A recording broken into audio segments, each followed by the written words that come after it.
Good morning, or good afternoon, technically. Welcome to our midday prayer service for Monday, October 3rd.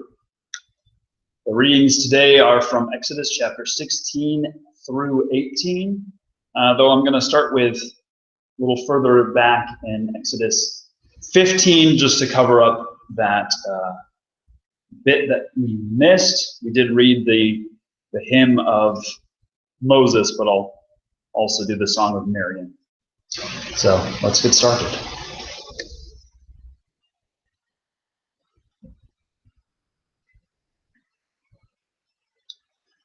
Our help is in the name of the Lord, who made heaven and earth. Like an eagle teaching her young to fly, catching them safely on her spreading wings, the Lord kept Israel from falling. The Lord's name be praised.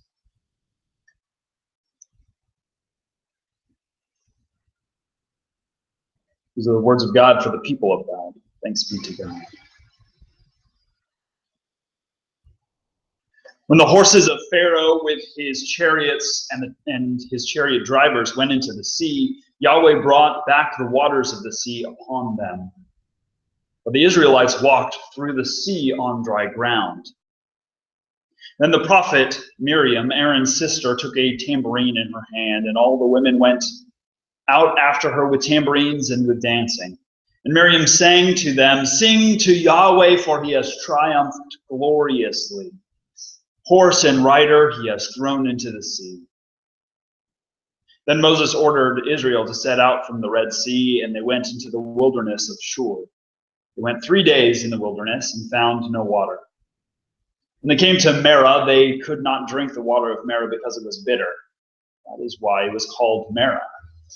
And the people complained against Moses, saying, "What shall we drink?" To Yahweh, and Yahweh showed him a piece of wood, and he threw it into the water, and the water became sweet. There Yahweh made for them a statue and an ordinance. There he put them to the test. He said, "If you will listen carefully to the voice of Yahweh your God and do what is right in his sight, and give heed to his commandments and keep all his statutes, I will not bring upon you any of the diseases that I brought upon the Egyptians, for I am Yahweh who heals."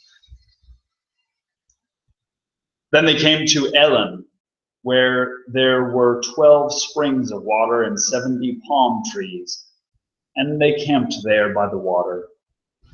The whole congregation of the Israelites set out from Elim, and Israel came to the wilderness of Sin, which is between Elim and Sinai. On the 15th day of the second month, after they had departed from the land of Egypt, so this is about a month out, the whole congregation of the Israelites complained against Moses and Aaron in the wilderness. The Israelites said to them, "If only we had died at the hand of Yahweh in the land of Egypt, when he sat by the flesh pots and ate our fill of bread, for you have brought us out into this wilderness to kill the whole assembly with hunger." And Yahweh said to Moses, "I am going to rain bread from heaven for you, and each day the people shall go out and gather enough for that day. In that way I will test them, whether they will follow my instructions or not. On the 6th day, when they prepare what they bring in, it will be twice as much as they gather on other days." So Moses and Aaron said to all the Israelites, "In the evening you shall know that it was Yahweh who brought you out of the land of Egypt. And in the morning you shall see the glory of Yahweh, because he has heard your complaining against Yahweh. For what are we that you complain against us?" And Moses said, "When Yahweh gives you meat to eat in the evening and your fill of bread in the morning, because Yahweh has heard the complaining that you utter against him, what are we?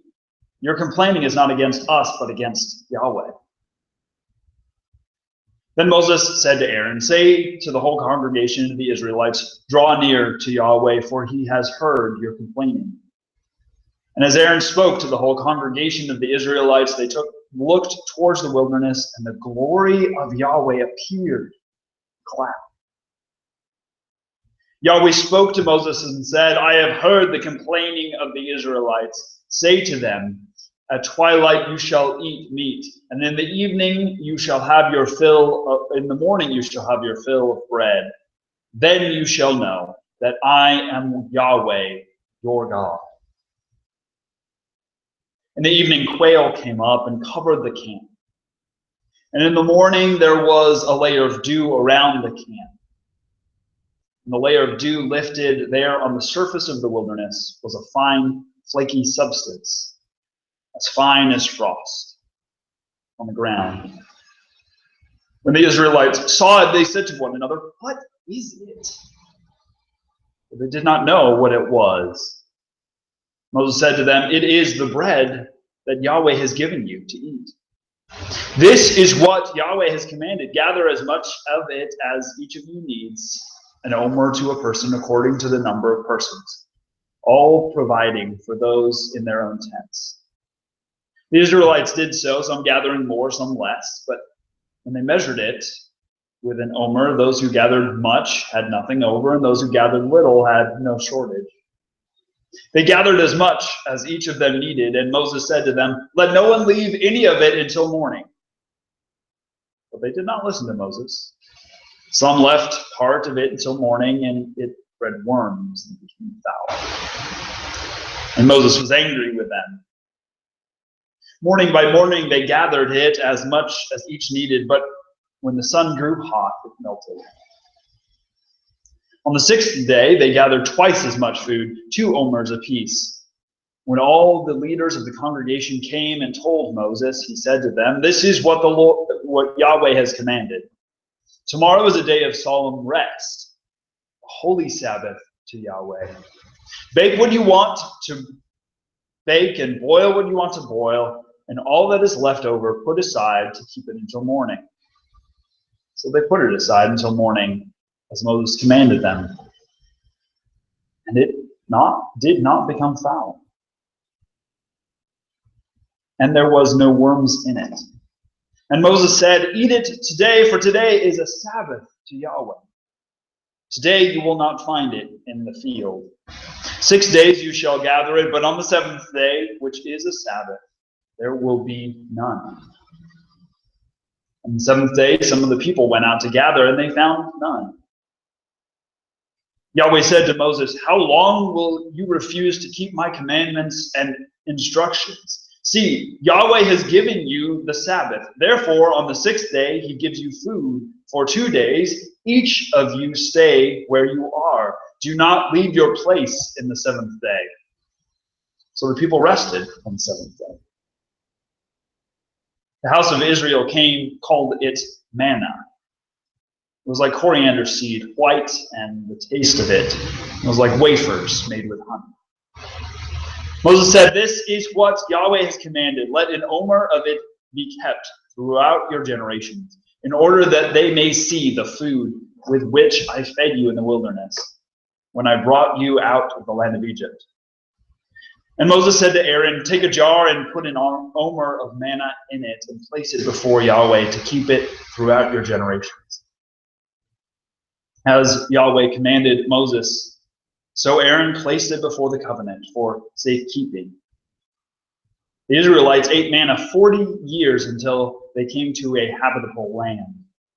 They ate manna until they came to the border of the land of Canaan. An omer is a tenth of an ephah. From the wilderness of Sin, the whole congregation of the Israelites journeyed by stages as Yahweh commanded. They camped at Rephidim, but there was no water for the people to drink. And the people quarreled with Moses and said, "Give us water to drink." Moses said to them, "Why do you quarrel with me? Why do you test Yahweh?" But the people thirsted there for water, and the people complained against Moses and said, "Why did you bring us out of Egypt? To kill us and our children and livestock with thirst?" So Moses cried out to Yahweh, "What shall I do with this people? They are almost ready to stone me." Yahweh said to Moses, "Go on ahead of the people and take some of the elders of Israel with you. Take in your hand the staff with which you struck the Nile and go. I will be standing there in front of you on the rock at Horeb. Strike the rock, and the water will come out of it, so that the people may drink." Moses did so in the sight of the elders of Israel, and he called the place Massah and Meribah, because the Israelites quarreled and tested Yahweh, saying, "Is Yahweh among us or not?" Those words mean test and quarrel. Then Amalek came and fought with Israel at Rephidim. Moses said to Joshua, "Choose some men for us and go out. Fight with Amalek. Tomorrow I will stand on top of the hill with the staff of God in my hand." So Joshua did as Moses told him and fought with Amalek. While Moses, Aaron, and Hur went up to the top of the hill. Whenever Moses held up his hand, Israel prevailed, and whenever he lowered his hand, Amalek prevailed. But Moses' hands grew weary, so they took a stone and put it under him, and he sat on it. And Aaron and Hur held up his hands, one on one side and the other on the other side, so his hands were steady until the sun set. And Joshua defeated Amalek and his people with the sword. Then Yahweh said to Moses, "Write this as a reminder in a book and recite it in the hearing of Joshua. I will utterly blot out the remembrance of Amalek from under heaven." And Moses built an altar and called it, "Yahweh is my banner." He said, "A hand upon the banner of Yahweh. Yahweh will have war with Amalek from generation to generation." Jethro, the priest of Midian, Moses' father-in-law, heard of all that God had done for Moses and for his people Israel, how Yahweh had brought Israel out of Egypt.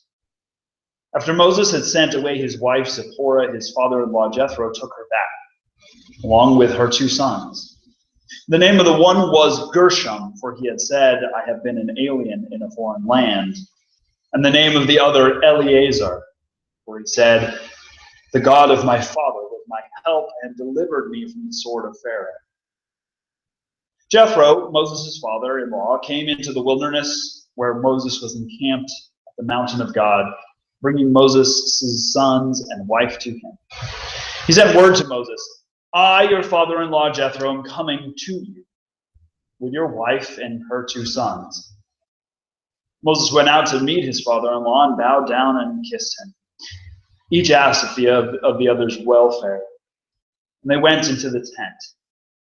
Then Moses told his father-in-law all that Yahweh had done to Pharaoh and to the Egyptians for Israel's sake, all the hardships that had beset them on their way, and how Yahweh had delivered them.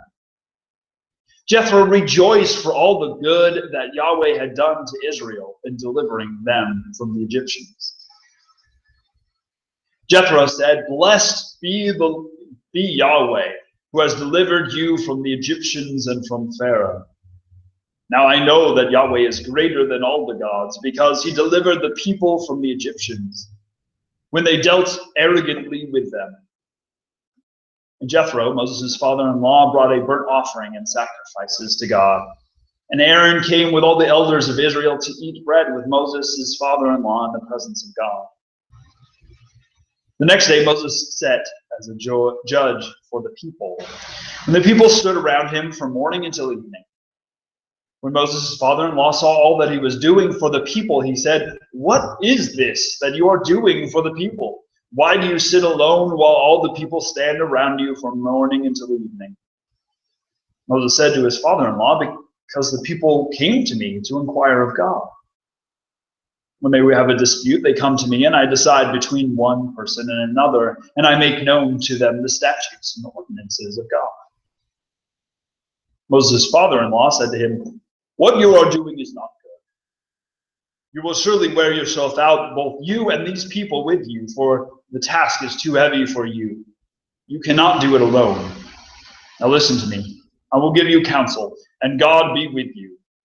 You should represent the people before God, and you should bring their cases before God. Teach them the statutes and instructions, and make known to them the way that they are to go and the things that they are to do. You should also look for able men among all the people, men who fear God, are trustworthy, and hate dishonest gain. Set such men over them as officers, over thousands, hundreds, fifties, and tens. Let them sit as judges for the people at all times. Let them bring every important case to you, but decide every minor case themselves. So it will be easier for you and they will bear the burden with you. If you do this, and God so commands you, then you will be able to endure, and all these people will go to their home in peace. So Moses listened to his father-in-law and did all that he had said. Moses chose able men from all Israel and appointed them as heads over the people, as officers over thousands, hundreds, fifties, and tens. And they judged the people at all times. Hard cases they brought to Moses, but any minor case they decided themselves. Then Moses let his father-in-law depart, and he went off to his own country. These are the words of God for the people of God.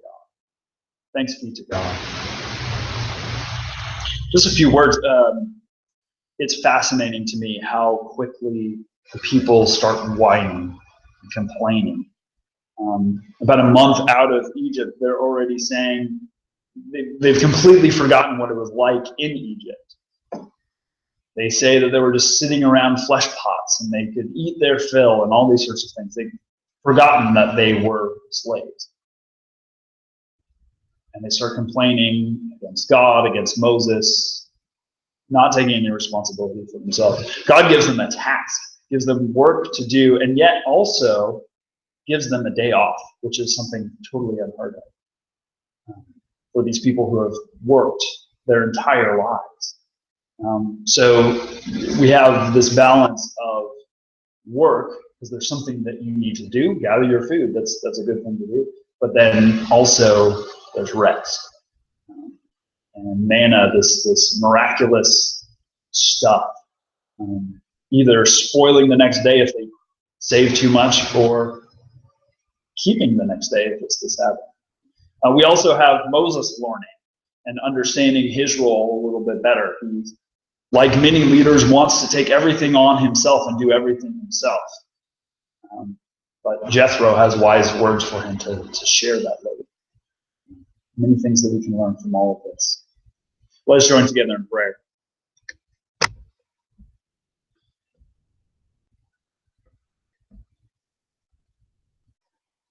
Our help is in the name. Oh, no, that's the opening. To you, O Lord, I lift my soul. O God, in you I trust. We rejoice in your generous goodness, O God, and celebrate your lavish gifts to us this day. For you have shown your love in giving Jesus Christ for the salvation of the world. Especially we give thanks for the labors of those who have served us today.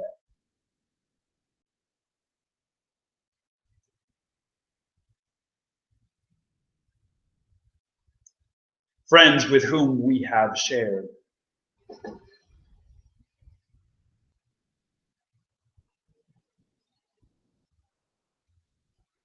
Those whom we love and who have loved us.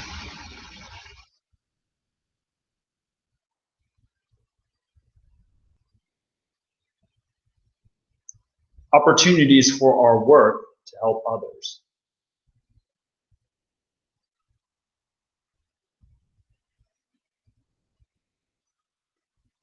All beauty that delights us.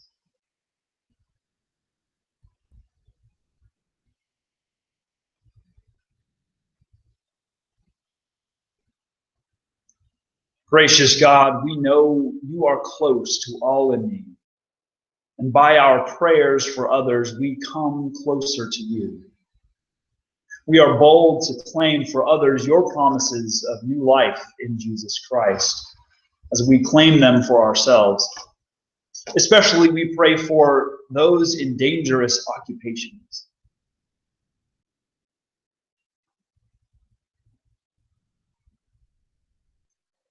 Physicians and nurses.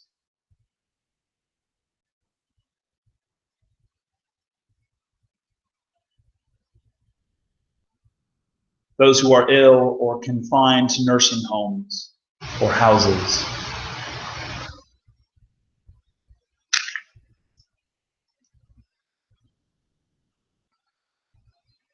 Those who mourn.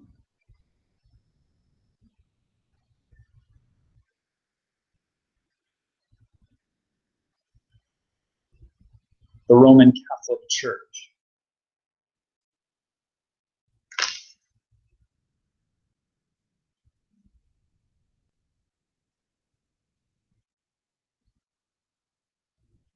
As you have made this day, O God, you also make the night.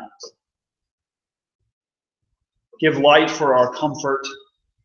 Come upon us with quietness and still our souls, that we may listen for the whisper of your Spirit and be attentive to your nearness in our dreams. Empower us to rise again in new life, to proclaim your praise and show Christ to the world. For he reigns forever and ever. Amen. And now let us continue to pray using the words that Christ taught us, saying, Our Father, who art in heaven, hallowed be thy name. Thy kingdom come, thy will be done, on earth as it is in heaven. Give us this day our daily bread, and forgive us our debts, as we forgive our debtors. And lead us not into temptation, but deliver us from evil. For thine is the kingdom, and the power, and the glory forever. Amen. The God of peace be with us. Amen. Bless the Lord. The Lord's name be praised. Well, thank you for joining me for midday prayer. The scriptures today were parts of Exodus 15 and then through chapter 18. New Revised Standard Version with my little additions. Mostly I add the proper name Yahweh, wherever it is capital, Lord in all capitals, because that's what it's intended to be, just so we hear a distinction there. And the liturgy comes from the Presbyterian Church Book of Common Worship. The prayer was from evening prayer, which is why at the end we thanked God for darkness. But anyways, thank you for joining me. I'll do another prayer service tomorrow, probably around noon. And have a blessed day. Bye.